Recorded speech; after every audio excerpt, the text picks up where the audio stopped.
Hey everybody, we are talking about an interesting barrier today, and it's a barrier that mostly affects women, and you may be able to pick up on a sound right now that's going to tell you where we're filming, and we're filming here because of what we're talking about today. So for the women listening, have you ever thought about not doing a long hike or not going on a run because of incontinence? That's actually what we're going to be talking about today.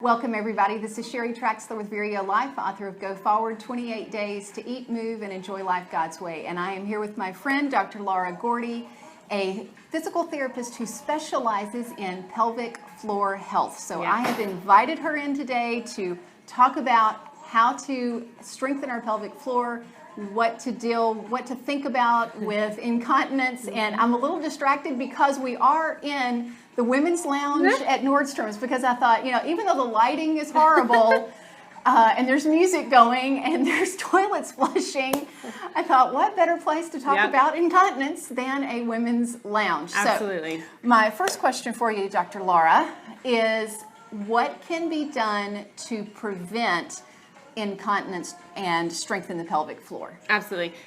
Did you ever listen to Dr. Laura Schlesinger? Yes. Back in the radio? When yes. you called me Dr. Laura, I was like, I'm not Dr. Laura. Okay, so Dr. Gordey, I guess. Dr. Gordey. Just call me Laura, whatever. That's actually a really good question. So most of the pelvic floor issues that women have are preventable. So ideally, if I had an ideal woman who wanted to handle her pelvic health from day one, I'd start her as a teenager, developing good habits, having a maintenance program set up. Yes, things are going to happen. You're going to have a baby, you're going to go through menopause, you're going to have older age, but there are definitely things that you can be doing to prevent things from happening on the front end.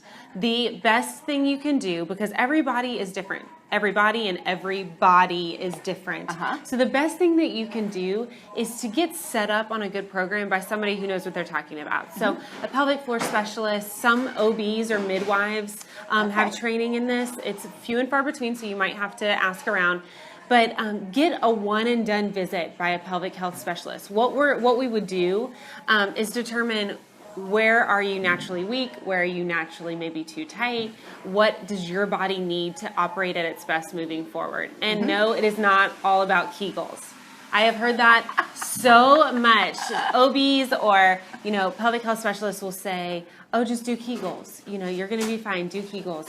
And that is not good advice. There are some women who either you're doing kegels incorrectly and causing more harm than good, or kegels are not indicated for you because maybe you're holding too much tension in your pelvis. And that would just tighten up. Yes. Okay. And so what we'll do is we'll work on learning to relax before you strengthen. I could go into a whole spiel about how the pelvis works and what you need, but the best things you can do if you're wanting to prevent symptoms are, one, avoid bad habits like don't hover on the toilet, don't power pee, deal with chronic constipation, don't go just in case. So a lot of women will pee just in case, and that'll develop bad habits.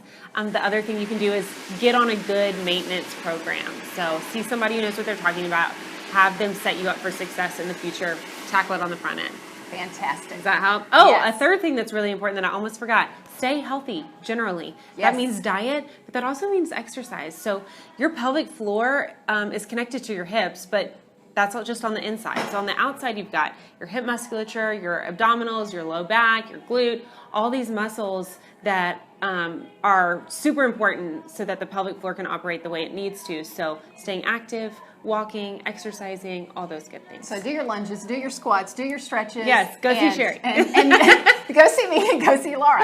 See, I almost said Dr. Laura again. That's okay. That's okay.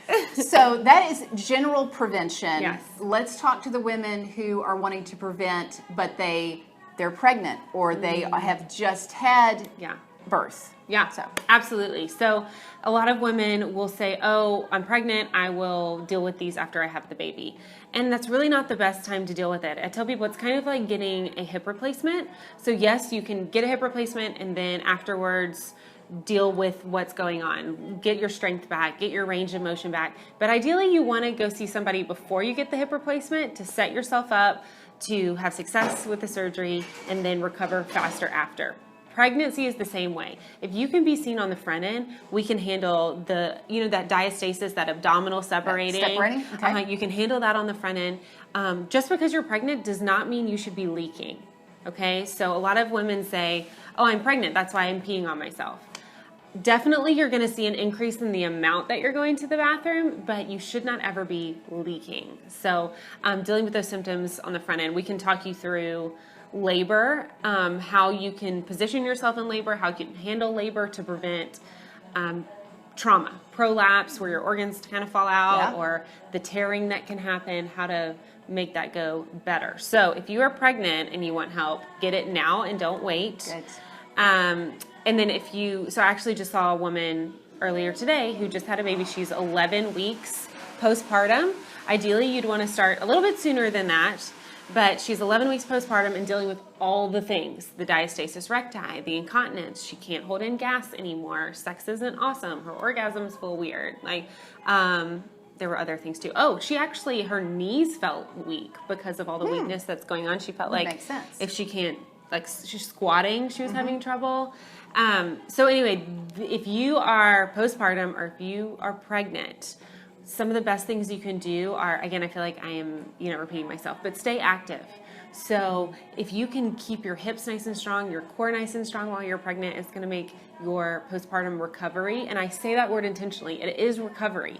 You go through a traumatic event when you have birth. In fact, the latest research says you experience more trauma delivering a baby than you do running a marathon. So imagine the recovery that goes in, the training, the planning that physically goes into running a marathon, and then the recovery that happens after. You should be doing that exponentially more if you're having a baby. So just because you had a baby, you should not be peeing on yourself. Sex shouldn't be uncomfortable. Your orgasm should be strong and easy to achieve. And you should be able to hold in gas. You should not be running out of the room because you feel like you're about to fart. So if that is the case, get help. I don't know if that answers your question, but that more than answers my question. TMI. Although I say there's no such thing as TMI when it comes to pelvic health. Well, that's true. That's true. No such thing. So, Laura, I keep wanting to say Dr. Laura. So, Laura, what can a woman decide or when can a woman decide if, it's time to go get help? Yeah. Or, oh, no, this isn't bad. I'll just live with it. Okay.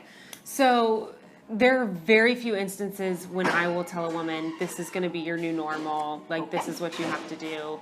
And really it comes down to severe trauma. So if you've had a spinal cord injury and you have incontinence, sometimes it's just look, you've lost neural control to your pelvic floor. There's really nothing we can do about it. If you have severe cognitive, so some women will talk to me about their mothers, or something. If there's a big cognitive issue there, it can be really difficult, and it might just be something that you're going to have to adjust to. There are definitely things you can do, but other than that, there's always hope. So if you are changing your life, or if your quality of life is at all diminished, then you should be getting help. So if you're planning your bathroom trips, if you're spending your money on panty liners, if you are avoiding sex or not looking forward to it, then that is considered a decrease in your quality of life. If your social activities are being limited, you mentioned hiking. If you're not being able to hike. So all the barriers for, I want to run a half marathon, but are they going to have stations enough for me? That type of thing. Right. Okay. If the thought crosses your mind of, oh, this is my new normal, or oh, this is just the way it is, or oh, this is what being a woman is like, or this is what happens when you sacrifice your body to create life. If that crosses your mind, I highly, highly encourage you to get help, because what if it's not? What if it doesn't have to be your new normal? And I ask this question to people all the time. What is it worth to you to stop peeing on yourself? What is it worth to you to be able to jump on the trampoline with your kids and engage in them in their play like that? What is it worth to you to desire intimacy with your spouse? How much money is that worth to you? How much of your time is that worth? How much of your resources and your energy is that worth to you? Because for a lot of women, if you really ask yourself, it's worth a lot. Yeah. So something to think about.